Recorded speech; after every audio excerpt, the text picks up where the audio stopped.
From Storm Tracker 6, this is Forecast First, sponsored by Auto Owners Insurance. Simple human sense. We have got significant snow in the forecast over the next 24 hours. In response, the National Weather Service issuing a winter weather advisory for all of mid-Michigan from Wednesday afternoon at 1 o'clock until Thursday at 7 a.m. Now, it's quiet out there for now. No travel problems whatsoever as of now, but we're watching to the southwest as moisture starts to gather, and that will begin to stream in our direction over the next 24 hours. Future radar as we head into tomorrow. Notice this widespread area of snow overspreading the area during the early afternoon, and some of that tomorrow could be on the locally heavy side. Temperatures, it's cold enough for it all to stick. We're sitting right now in the mid to the upper 20s, a little warmer in Adrian at 32 degrees. Now, again, for tonight, temperatures will bottom out in the mid-teens, mainly just cloudy skies. It's after tonight and into tomorrow when things will really begin to change. And we're talking about significant snow that will impact travel, especially as we head into tomorrow afternoon.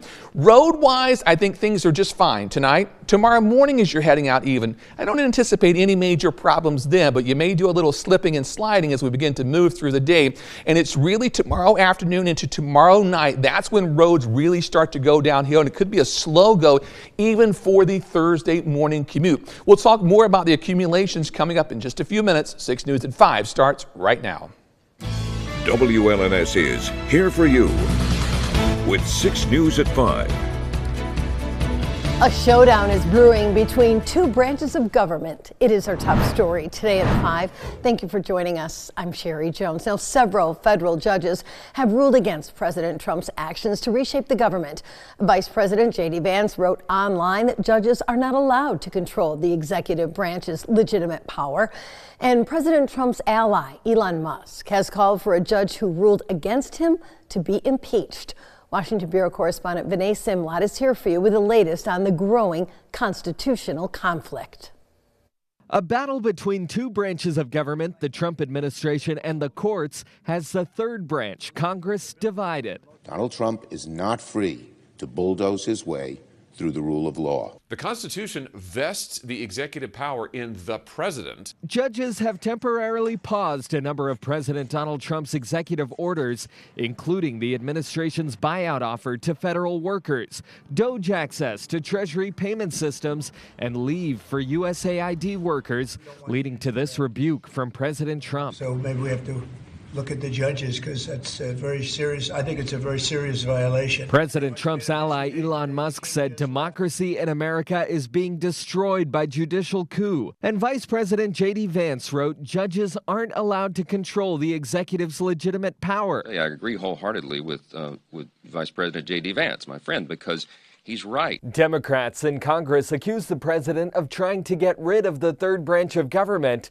and a check on his power. Why even have judges if you're not going to follow their court order? Federal Judge John McConnell also said the Trump administration disobeyed his court order to unfreeze federal spending. When they do not win, they want to burn it all down. The Trump administration argues in court it's making good faith efforts to follow court orders.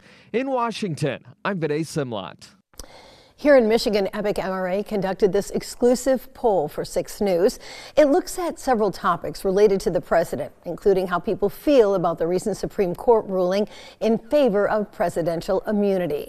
Last June, the nation's highest court ruled presidents are immune from criminal liability for any official acts taken while in office. And this includes the president's alleged attempts to use the Justice Department to obstruct the results of the 2020 election.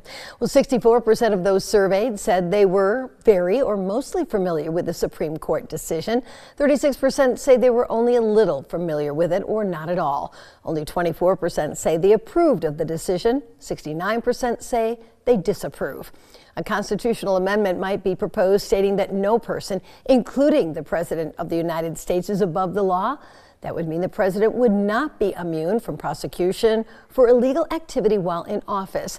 Out of those surveyed, 86% would support it, 15% would oppose it, 7% are not sure.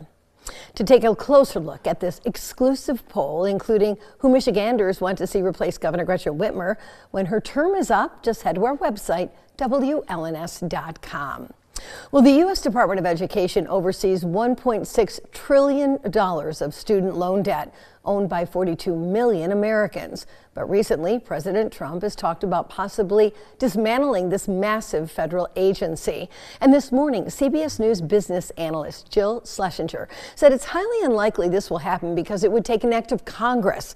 However, she does advise borrowers to be ready in case there is a disruption with the agency's website. She says you need to be able to prove that you've been paying back your loans. I'm directing everyone go to studentaid.gov. That's the federal website.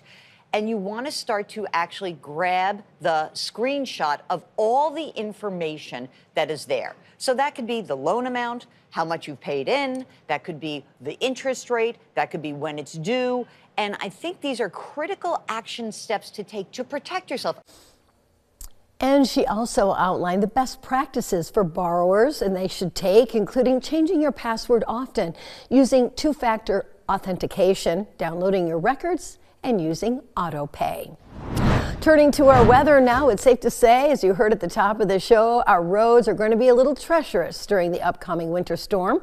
Zach Priest is here for you now with a few ways to keep you safe and out of the ditch. Zach? Sherry, you may have heard some of these tips before, but it's always good to get a refresher before heading out in the snow. The latest data from the state of Michigan says there were more than 30,000 winter weather crashes during the winter of 2022 to 2023, 59 of which were fatal. With 4 to 6 inches of snow expected to hit Lansing starting tomorrow afternoon, now is a good time to make sure you're prepared. You may get another dose over the weekend. The Ingham County Sheriff's Office tells me the biggest mistake that they often see people make is simply driving too fast. It's also important to clear your windshield and windows of snow and make a safe distance between you and the car in front of you, much bigger than usual. Typically, we talk about a car length per 10 miles per hour, so you got to double that when you have this kind of snow. So definitely leave a couple car lengths for every 10 miles an hour you're going to drive. Captain Denzer says keeping speeds around 25 to 35 miles per hour is ideal. But at the end of the day, if you can avoid the roads altogether, that's the move. Back to you. All right, thank you, Zach. Well, we are getting ready to celebrate our 75th anniversary this year, and we'd like your help. So if you've hung out with Alley Cat or cut a rug on Swing Lively or know someone who met Martha Dixon, well, just let us know.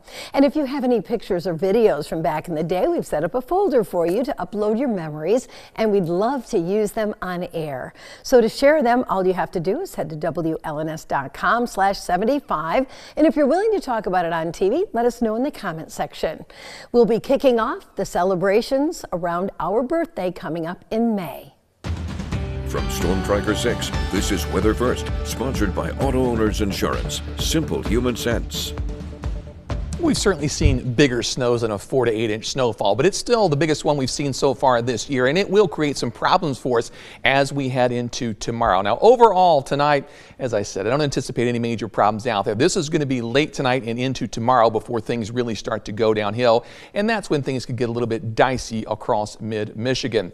As far as the travel goes tomorrow morning as you're heading out, I don't anticipate you'll run into too many issues on the roads either, but as the day wears on, things will begin to go downhill, and that's when we have to watch out for some significant accumulation. So how much will be on the ground? Tonight through tomorrow morning, again, 0. Through the early afternoon, now we start to total it up, 2 to 4 or so by around 4 or 5 o'clock. Then by late tomorrow evening, we're looking at 3 to 6 on the ground. And by the time you wake up Thursday morning, by 7 a.m., 4 to 8 inches should be our accumulation. No surprise then, a weather-aware day is in effect for Wednesday into early Thursday. Some heavy snow tomorrow evening. There'll be a little blowing and drifting. Wind shouldn't be too strong, but could be a bit of a problem. It'll create very slow travel. And then we've got some bitterly cold temperatures that will be settling in right behind the system. So this snow is going to stick around. Our satellite radar off to the southwest, little snow starting to break out. That's just the beginning of our storm system.